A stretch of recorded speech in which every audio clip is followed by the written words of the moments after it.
of the club to speak in the top of the format. Before War of the Spark, we had a lot of mono red Esper control, but this one kind of cutting the difference where you're playing Esper threats. Exactly. This is one where you go, answer this now, answer this now, answer this now, and if you don't, they are pretty good at just kicking your teeth in. Yeah. The Esper deck, I know as someone who I like to play control, Esper midrange is a terrifying deck. Now, ramp, another thing, tends to be good against mid-range strategies. Yeah, exactly. You want, with a mid-range deck, traditionally to try and just pick apart their resources, but there comes a point where you can't beat the top of their deck a lot of the time. So Ely's opening here, he was on a 6-card hand. It's on the play, he has Arboreal Grazer turn 2 and another one on turn 2, so he has 4 mana early on, which represents a ton of power. But if you look at this, he has 1 card drawing to 2. There's Speaking of drawing. There we go. One of his 2 copies of Fibblethip. So that's how we say it? Fibblethip. Fibblethip. Say it 5 times really fast. There's no vowels. While looking in a mirror, and Fibblethip will get lost behind you. No land on the redraw. On Charles' side, he's developing his mana with 2 copies of Hero of Precinct 1. Multicolor spells will pay off to make some pressure here. As for the second straight turn, Ely, despite that early ramp, has no payoff and no land drop. So Charles has now caught up with those Arboreal Grazers. And this is kind of the good and bad side of the Arboreal Grazer. It's nice that sometimes it feels like it does a Llanowar Elf impression, but if you aren't playing against something aggressive, ultimately you are investing an entire card at jumping ahead a turn, which when you're on a low number of cards in your opening hand, like that 6 that we're seeing here, you just might not have the resources to crank out this huge card. That sounds about right. This is a 0-3 for 1 at the end of the day, so it's probably not the card you want to see in mulligans, and especially if you haven't capitalized on the mana, it feels like Ely is mulligan to 4 here.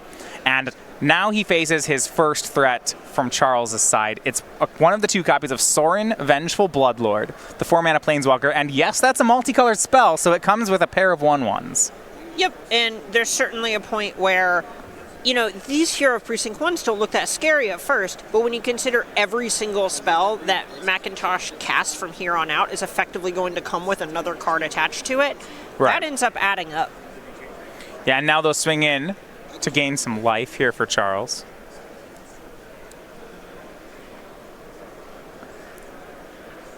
And Ely, we're still waiting on a payoff. So, because he's a Simic deck, there's nothing like a sweeper exactly that he can clean up the board with. Right. A lot of what Ely's trying to do is just take over the battlefield and swing it back in his favor with something like mass manipulation to just steal the most important cards from Charles' side of the battlefield. We do see one of the 3 copies of Nissa, Who Shakes the World, the 5-mana Planeswalker here from Ely. It's going to go ahead and awaken one of the lands. It's a shaky island. Yeah, it'll shake the land.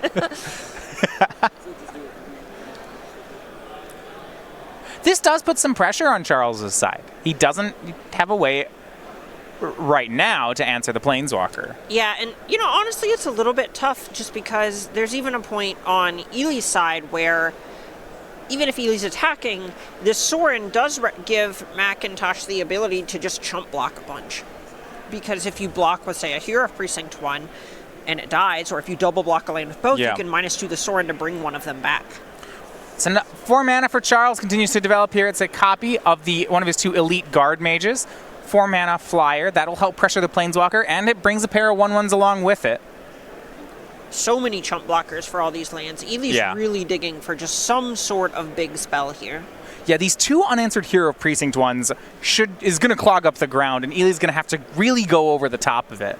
Right. Lucky for him, this Nissa does represent a bunch of mana on the back of these forests being doubled now. Yeah, so it has kind of taken him out of his mana woes. Hinterland Harbor is not a forest, but I have good news. Ely's found something to do with his mana. So he pluses. So Nissa, the stack ability, whenever you tap a forest for mana, you get an additional green mana. So this is 4, 5, 6 for Ely.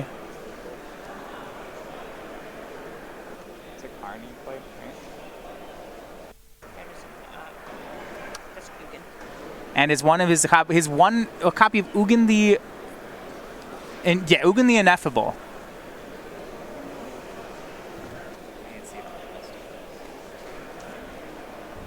And Ugin is going to minus to take care of the Sorin. So right now it's 2-0. The Planeswalker advantage is on Ely's side.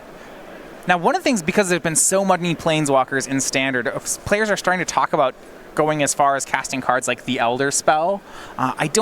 Because this is mid-range instead of control, I don't think we're going to see something like that out of Charles. No, not out of the main deck at least. We see one copy hiding out in the sideboard, but, we're not going to see him getting that in this first game here. So he's going to have to attack those down the old-fashioned way. Meanwhile, the army continues to assemble. Oath of Kaya is the play for Charles. Oath can go to Planeswalker, so it will shoot down Ugin. It'll make another 2 1/1s. And interestingly, Charles passes here. He does have the Elite Guard Mage, but is choosing not to attack there.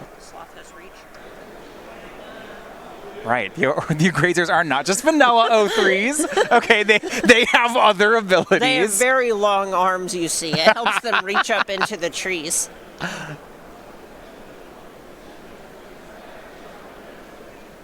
Eventually, Charles is going to be able to overwhelm it. But we look back at Nissa. Ooh, here's a good one. The classic turn 6 Llanowar Elves. Well, there's still there's still a lot of mana here, though. Ely's tapping heavy, so we'll see what the play is.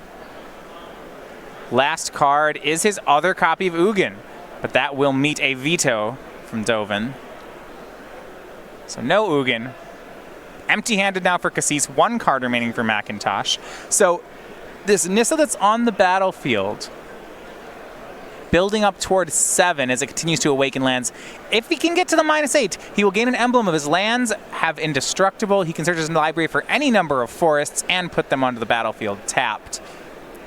And playing a 10 forests. He's likely, if he does that, going to want to roll the Nissa up to 9. So he can continue to make more 3/3s after they're indestructible? Right. There's certainly a point where if you have a billion mana and nothing to do with it, that doesn't matter as much as just having a sort of 3/3 machine.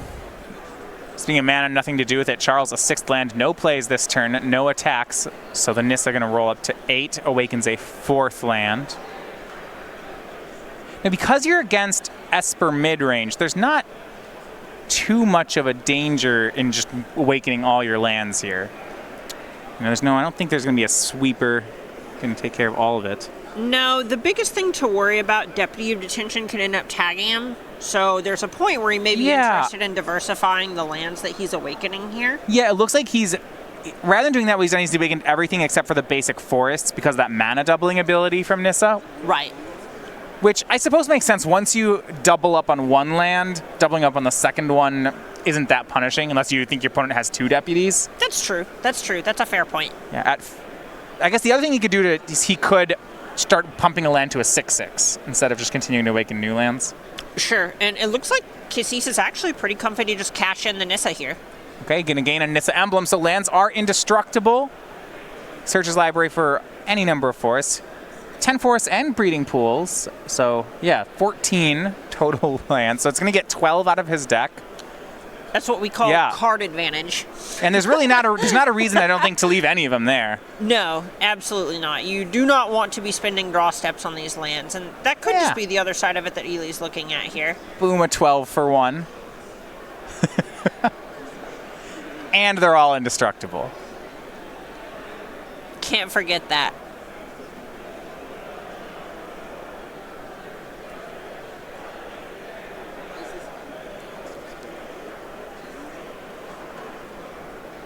So all the lands enter the battlefield here. The Nissa is gone. Deputy can't hit lands.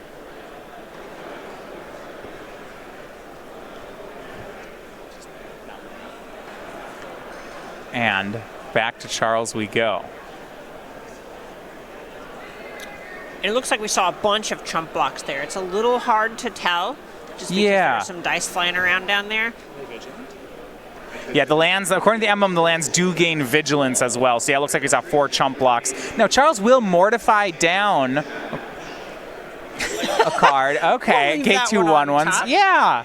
Mortify down Jade Light Ranger. Yeah, there's one of the Karns on top. And this is really the hard part when you play mid-range against ramp, right? Is that you have plays like Elite Guard Mage that against a control deck are phenomenal, but it is a 2/3 flyer for 4. And when your opponent starts playing these huge cards like Ugin, Karn, and Nissa, any one that goes unanswered, it can be a pretty big deal. Exactly. There comes a point where, these mid-range decks hope to reduce everybody's resources a bunch, and then ideally top deck better than the opponent. But when your opponent doesn't really have many lands left in their deck, and their cards cost 10 and yours costs 4, you're going to get outclassed. Karn, the Great Creator, the play here from Ely. It's another one of his payoff spells. Set that one on top due to the Jade Light Ranger, and that can go to work rather quickly. The -2 lets him pick a card out of his sideboard. So when we look at the artifact cards from his sideboard, options here: Meteor Golem, the Immortal Sun, God Pharaoh Statue, Helm of the Host, Treasure Map, Sorceress Spyglass, Sentinel Totem, and Navigator's Compass. On a board like this, what do you feel like he needs? Honestly, there's a strong chance he just goes for Helm of the Host and tries to draw a bunch of cards with something like Fibblethip. That looks like the play. Helm of the Host, the equipment from Dominaria here. Yeah, don't make copies of Fibblethip.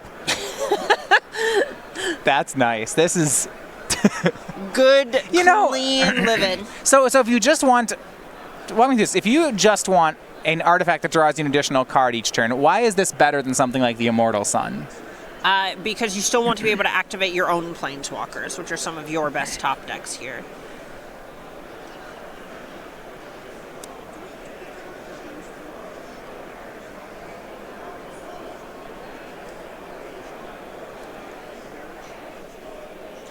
Copy the land.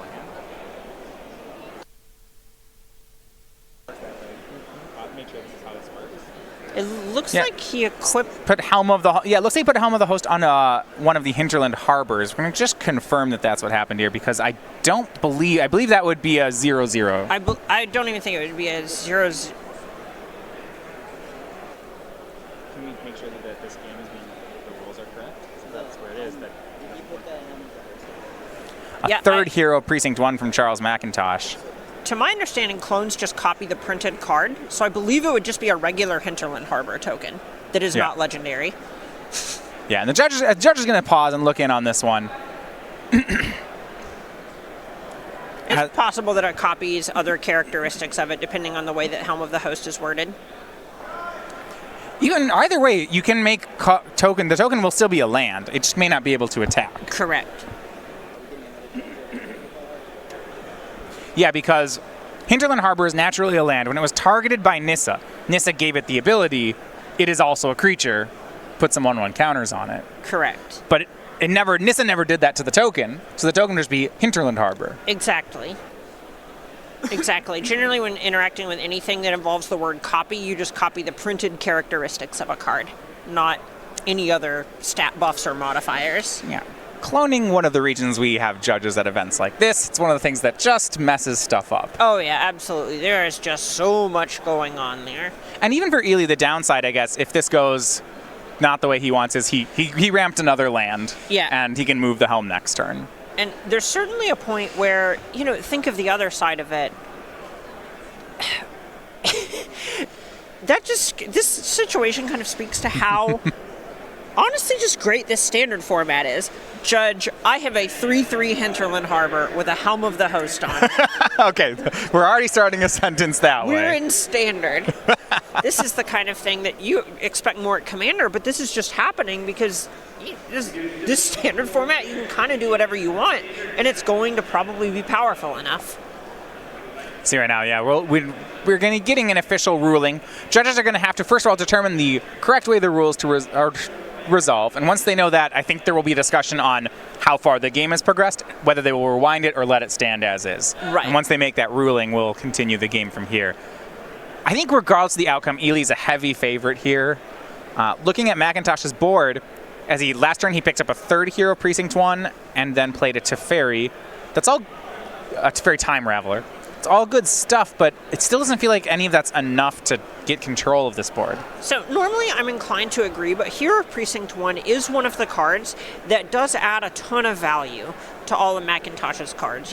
Before I had mentioned, you're comparing 4 drops to 10 drops, which is obviously a little bit hyperbolic, but how much mana is a 1/1 worth? So there comes a point where your 2-drop spell is worth way more than a 2-drop just because it comes with an extra 1/1 attached to it. And if all of them come with 3 1/1s attached to it, then that's kind of a way to stay in this game. And we could see Charles going around what Kassis is doing here. You're able to chump block these lands, surely. And I do need to correct something from earlier as well, because it plays into Charles's game plan.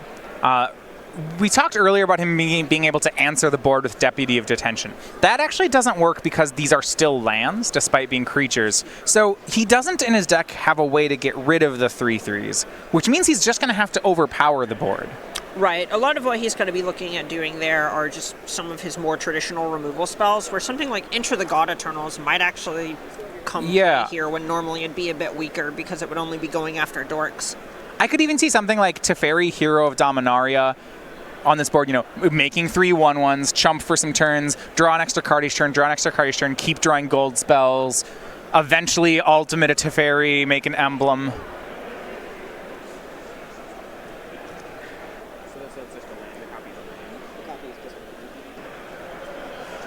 Okay, so the ruling is the play is legal, which it is. True. Ely does not get a 3/3, though. He just gets a Hinterland Harbor. Correct. And it looks like that has been, the head judge has been confirmed, is being asked to confirm the play. The ruling sounds solid to me. I'm not sure of the rewind here. Yeah, that's kind of the big thing here, is how much can be undone, how much information has been gained, and so on. Yeah, I think Charles made an extra chump block on the harbor that he thought was a 3/3. Right. So does he get a 1/1 back or does he not? That's actually a pretty close question. The judge could rule that either way.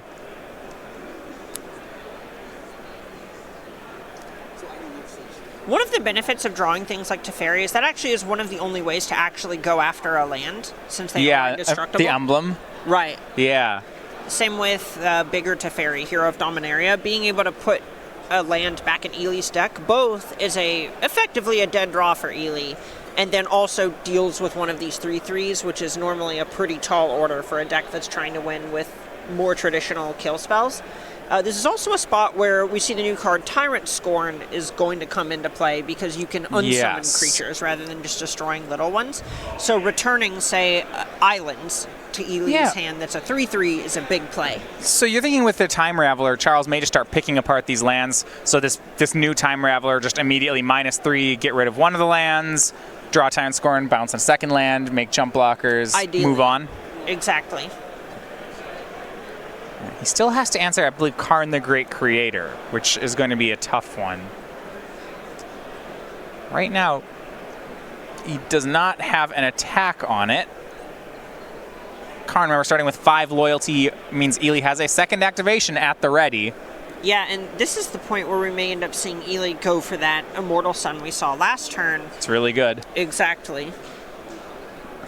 Imagine making 2/2 Fibblethrips. that is Instead of 1/1 Fibblethrips, we are fibbling out of control. These Arboreal Grazers get so much better. They can take care of 1/1 soldier tokens. They do it all. They can double block down here of Precinct 1. They're basically unstoppable once you have the Immortal Sun. They came here to graze, and it's lunchtime. So what they've done visually is that Ely's token under the breeding pools is a Hinterland Harbor. Right.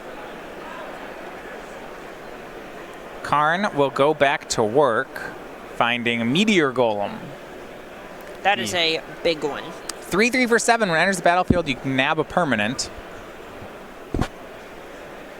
It's an expensive answer, but it's an answer. It's going to take care of one of the heroes of Precinct 1. Yeah, and this is Ely kind of identifying McIntosh's ways back into this game and trying to close them off. How about this? Meteor Golem with Helm of the Host on it. Woo! Let's blow them all up. I would like to move to my combat step, please. This is scary. Makes a copy, attacks in with the Vigilant creatures. the Meteor Golem copy. There we go. That's going to attack in. It's going to... Remember, those stick around as well. Yeah, absolutely. Those are long for this world. And this just feels like... Oh, I love it. They have golem tokens. Of course, they're just golem tokens, Here I right? was hoping we might see 1/1 changelings. Yeah, I was make an appearance. Right, it's like, of course we don't have meteor golem tokens. We're like, no, 3/3 colors golem tokens. Those exist. And Charles does not have an answer to the Helm of the Host. Not gonna be able to keep it together. Picks up the cards. Ely takes game 1. And this is exactly the dynamic that we were talking about going into this game, where we're kind of just expecting we only saw 2-3 spells that mattered from the Simic ramp deck that game. So this is exactly that dynamic we talked about, where the mid-range deck can't really pick apart the ramp deck because mid-range is going to struggle to just beat the top of the ramp deck's library. That said, with Ely having a 10-card or the 7-card wish board, 10-card wish, 9-card wish board, there were 9 artifacts. He doesn't have as much sideboarding as Charles does. Charles has some play here.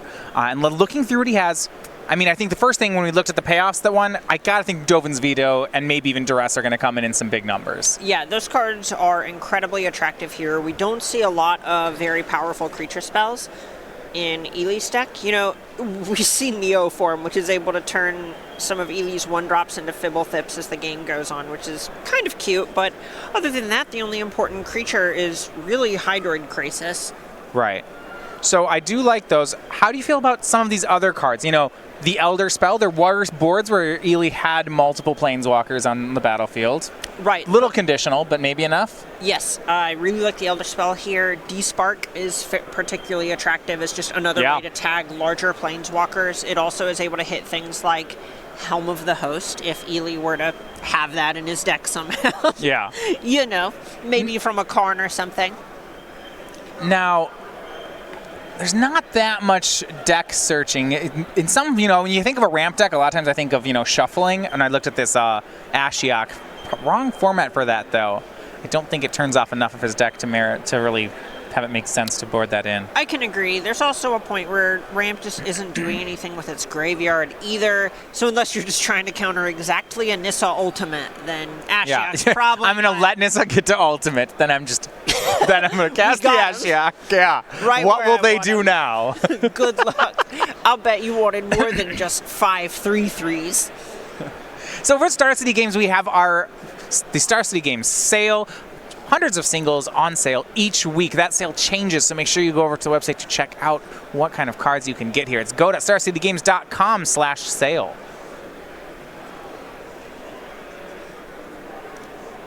The other thing that we could end up seeing from McIntosh is possibly the other copy of Oath of Kaya out of the sideboard, just because it is able to be pointed at Planeswalkers. So it does immediately kill something like a Karn the Creator, or can be pointed at a Mana Dork if necessary. It's not very good, but a lot of times these mid-range decks have a bunch of things in their main deck that they're just trying to get out. Yeah, that's the question, right? It's not very good, but it might be better than something else. You know, looking at, there's the same mana cost as Mortify, and it feels like it's going to be better than Mortify most of the time. Exactly. There aren't really that many enchantments that we're going to be seeing out of Kassis' deck, and Oath of Kaya is going to hit most of the same cards, creature-wise anyway. Despite the mid-range ramp matchup traditionally being bad, I feel like Charles has a lot of play here. Just looking at the quality of cards each deck gets to play, looking at things like Thief of Sanity, seems very difficult for Ely to answer outside of his... Well, I guess he has game with the Arboreal Grazers, right? But nonetheless, I think there's a lot of draws here that Charles can work with. Yeah, absolutely. And there is a point where those cards, like, if you say turn 3, your Thief of Sanity, and then even if Ely does have the Arboreal Grazer, if you happen to have that Oath of Kaya, or something like Tyrant no, we're Scorn, shooting down Arboreal Grazer. Look, it's not. You can bounce your own Oath of Kaya later with a Teferi. You can still get value.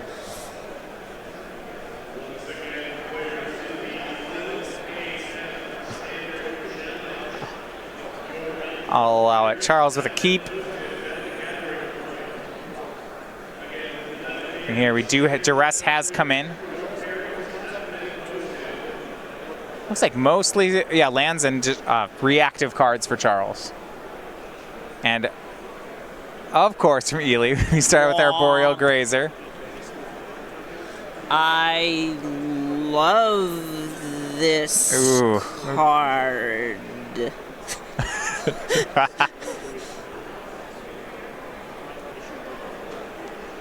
We see Nissa's Triumph, Fibblethip, Nissa, and Karn with a Thought Erasure.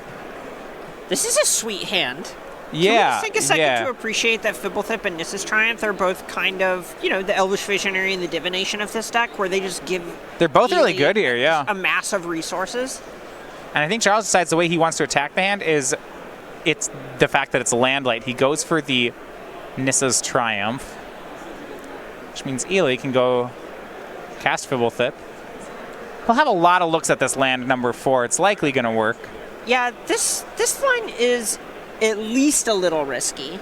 Yeah. Where you're kind of hoping that Ely doesn't draw a land in the top 4 or 5 cards. I was going to say another duress here. This line didn't make sense unless he had a way to answer Karn. So I'm not too surprised to see Charles have a follow-up. Now the question is if he has more lands, if he can keep developing here. And I think the answer is no. Yeah, this feels bad, but there is a point where you just kind of need to keep the duress, Thought Erasure, 2 lands hand. Absolutely. Pick up for Charles. Hero of Precinct 1 and a pass. That is a big missed turn. Nissa could be the play if Ely has found the land, and he has. Nissa, who shakes the world, going to be cast. Resolves, makes a 3/3. This is all sorts of danger. Gonna give this a kitchen finks out of 10, otherwise known as an oof. 3/3 hits in. Charles down to 16. Does he have lands yet? He does not. He does still have, okay, gets a 1/1 here. Does have an answer. I think he missed the trigger. Oh, he did not get the 1/1. And Ely, as we saw from earlier, does have 2 Nissas. So here's the second one. At this point, even if Charles has another removal spell, which I think he just has the 1 D-Spark. His 1 main and 1 board. side. Okay, so he could have a second one, but these pair of 3/3s are already doing work. There is the second D-Spark. That's the one out of the sideboard. And these missed 1/1s are going to hurt. He's missed a second one. Yeah. And he went down to 13 on that last attack. This one's down to 7. If he had 2 1/1s, it would give him the option of double blocking a 3/3, which I think he'd take at this point. Yeah, absolutely. You know, he would just have 6 more life. It's that simple. Yeah. And that's worth a lot here, because when Charles choked on mana, it's not even about card advantage anymore. It's just about staying alive. And now we have so much pressure. Jade Light Ranger, a follow-up from Ely. So a full swing right now. If Charles blocks the 4-power creature, he still has 8 more damage he has to take care of. So needs a removal spell or blocker to make it through the turn cycle. It looks like he found a land. He did, but it costs him 2 life. Down to 5, which means a 3/3 plus a pair of 1/1s is now lethal. He needs 2 blockers. Does he have a Deputy of Detention? That doesn't do anything. That would do something. Okay. All right. Oath of Kaya takes care of Jade Light, gains life. We're at 8. Hero trigger. There we go. Gets We the are 1/1. on the board. So up to 8. Swing of a pair of 3/3s. I think you have to make the double block, but he's going to make the chump block. That's defensible here. Right, and there's a point where if you have something like Teferi Time Raveler, then Yeah. it's worth more over the course of the next couple of turns to just keep making chump blockers and turtling up a little bit. And he drew a land, and this one does not cost him life. It's Isolated Chapel. It's down to 5. Still needs some way to move forward, but yeah, I think it makes sense that he's keeping the hero around. Now, if his plan is to play cards like this Teferi, okay. I'm glad remembering 1/1s. That is going to make a difference as it unsummons a land. So the land back in Ely's hand, Charles draws a card. Down to 5. Now, Ely I don't think he needs to really attack this Teferi just now, does he? No, and there's a point where that Oath of Kai is going to punish him for doing it and actually put the game a little bit further out of reach. If Ely isn't trying to play anything at instant speed, he can just ignore Teferi for a little bit. Here is his third copy of Nissa who shakes the world. That's big. Makes another land. That is so It's really big, yeah. Both 3/3s. Now all of a sudden, McIntosh is being pressured from another angle, and that's so big. He was kind of treading water before. Right. Now there are triggers. It looks like he has attacked the Teferi, at least with some number of creatures. All right, so we're going to see that drain for 2. Yeah, we see an acknowledgement of the trigger here for sure. Yeah, and the gaining 2 life is really the part that I think you'd want to avoid here. So we'll see whether it was one or both 1/1s attacking Teferi. But yeah, I think I agree with you. I don't really like that Ely attacked the Teferi here. I think this gives Charles way too many options. Yeah, and it may just be that Ely is a little bit more worried that that's a way that Charles gets back in this game and is saying, you know what, okay, I'll settle for not punking him out and just try to kill him. It looks like only one of the 1/1s attacked Teferi. No, 2 of them. Both the 1/1s did. So drain of 2. Charles went up to 7. Now he had 2 options. He could have saved the Teferi and gone to 1, or he could chump a 3/3 and go to 4. It looks like he took the second option. Yeah, and that's completely understandable in this type of scenario where you just need to kind of get some sort of traction. Deputy of Detention, making a 1/1, removing the Nissa. That is the card he needed here. Yeah, that does buy him another turn. It looks like he needs a little bit more, though. So let's walk through this. If Ely attacks with everything, Charles, well, he can't block a 3/3 with the Deputy. That's just crazy, right? Exactly. So the Deputy would jump in front of a 1/1. Well, if a pair of 3/3 swing, I don't like a pair of 3 swing. He can double block a 3/3. Andrew Charles is going to double chump block. Interesting. I think I would have liked to double block and go to, I don't know. That's really close. Either like the double block or just a single block and go to 1. If you think basically this Hero of Precinct 1, if you cast a spell next turn, is going to be worth another blocker anyway. If you're going to trade the material, you want to trade the most. And if you're not going to trade it, you want to trade the, like this is like the halfway decision, and you want to see him either take all the damage or take none, or try to trade down the board. Exactly.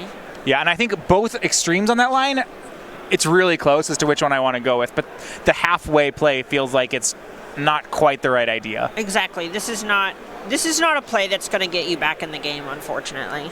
All right, well, Ely followed up with a Hydroid Kassis. It's good. That will also be hit by a Deputy of Detention, but there's no Hero of Precinct 1 around anymore. And with Charles at 4 and 2 deputies here, one of the deputies is going to have to block. Both of them are going to have to block here. You're just going to have to chump block the 2 islands. If he swings the whole board, it's a double chump, isn't it? Yeah, and then it's a Nissa versus... Yeah, I mean, to be fair, the Kassis is Kassis, gone, which is good. That's great, but that's not, again, it's just not something we're going to see McIntosh come back from if Ely also gets this another 3/3 from Anissa and so on.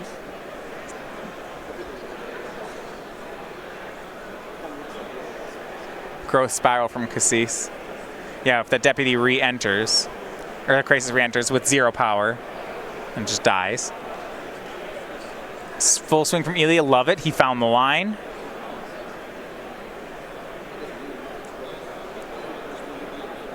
Yeah, the only way to stay alive here is to block both islands. Charles down to 2, but the Nissa's back for Ely. Ely's last card in hand is Entrancing Melody. It's just too much. And I think that goes back, I want to go back to that earlier play. I think either the boards would have worked better here. The one where Charles has the same board was at 1, but that one of the islands is dead would have been acceptable. Or the board where he's at 1 life but still has the hero. Exactly. I think both play better from here. But it's still an uphill battle, and I don't know if any of them beat the Entrancing Melody that's in Ely's hand. Right. That card's just so powerful. Yeah, and there's the handshake. So Ely Kassis, Simic Ramp is your winner here, 2-0. Our invitational champion picks up the round 1 W. Wow, is that how you become an invitational champion? It helps. It helps for Ely here. So the Simic Ramp tech, I mean, if he can fight mid-range for most rounds. I think he's really found something. This is a bit of a surprising list to me, though, just because I guess on the surface it feels fair. When I think ramp, I think like Wilderness Reclamation, Nexus of Fate, totally bonanza, do crazy things. This is like, I play a Planeswalker. But do you think is that the right idea for the weekend? So a lot of what I like about what Kassis has going on here is, in a lot of ways, it kind of plays like a mid-range deck where your spells are not as over the top as going infinite with Nexus of Fate, but you have cards that play in the earlier turns, like Arboreal Grazer actually blocks against the aggressive decks. We saw it put in work protecting Ely's Planeswalker that was last game. And you feel like you can't play those in a Nexus of Fate style deck? Probably not, because you do just need a ton of resources that are committed to comboing. Whereas this deck, the resources it wants are land drops and a Planeswalker, and that's your combo. Yeah, your combo, because these are 1-card combos instead of 2-card combos. Right. I guess it's interesting. It's really banking on cards like Arboreal Grazer being very good and very important to the strategy. We look at new cards here. That's the 4 of. It lets you play a lot of just throwaway cards. I guess 2 Incubation Druid, 4 Llanowar Elf as well. That's just a lot of really working up toward those big payoffs. Right, and a lot of these cards are things where Karn the Great Creator looks like a 4-drop. But let's be honest, that card is a lot of times going to be a 10-drop that has play on turn 4.